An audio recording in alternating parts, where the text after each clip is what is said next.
am not a county attorney, and I still don't have time to post things as long as Brad Johnson, the Anoka County Attorney. See, Mary Moriarty, the Hennepin County Attorney, recently announced that she would not charge felonies that come from non-public safety traffic stops. This move was applauded by families affected by police brutality, and somehow Brad Johnson, who does not work in Hennepin County, found it in his day to take time to talk about Hennepin County with a 2-screen long post about Mary Moriarty's misguided non-prosecution policies that end at the Anoka County border. It sounds very sundown town, if you ask me. Of the many problems with Brad's messaging here, aside from this archaic Timothy McVeigh reference that he makes, is that John Choi, Ramsey County Attorney, implemented this same thing back in 2021. Ramsey County ending felony prosecutions from non-public safety traffic stops, but you don't see Brad Johnson or any of these big-talking attorneys saying any of that to John Choi. Now, do you? I just got a hunch that Brad Johnson doesn't want the smoke with John Choi because John has been Ramsey County Attorney since the Jonas Brothers had their first hit. And so attorneys like Brad Johnson and Chris Maydell seem to like to get into the keyboard warrior bully game on Mary because she's a first-time county attorney,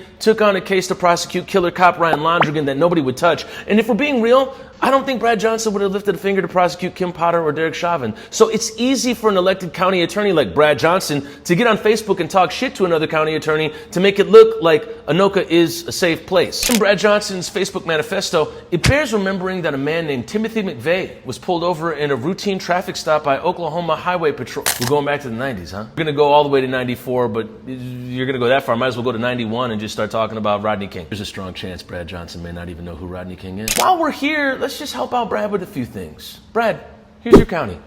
8% of Anoka County is black. 50% of the people arrested are black. That shows an overrepresentation of black people in arrests. That points towards racial disparity in the Anoka County criminal justice system. And possibly something else Brad Johnson, Anoka County Attorney, could do other than get busy on Facebook is figure out why Christian Rivera-Coba died in Anoka County Jail.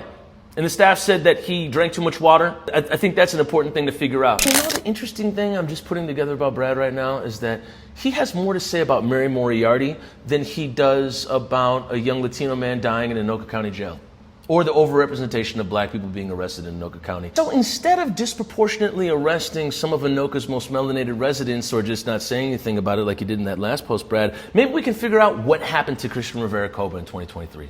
Maybe we can spend our time doing that. Or you can talk to John Choi like you do to Mary Moriarty because literally the same thing has been going on in Ramsey County since 2021, but you don't want to talk about that now, do you? And if anybody has any questions for Brad Johnson and you want to contact him in the description below, feel free to do that and ask why he's spending his time talking about a county he doesn't work for and not focusing on the one that he does. Okay, bye.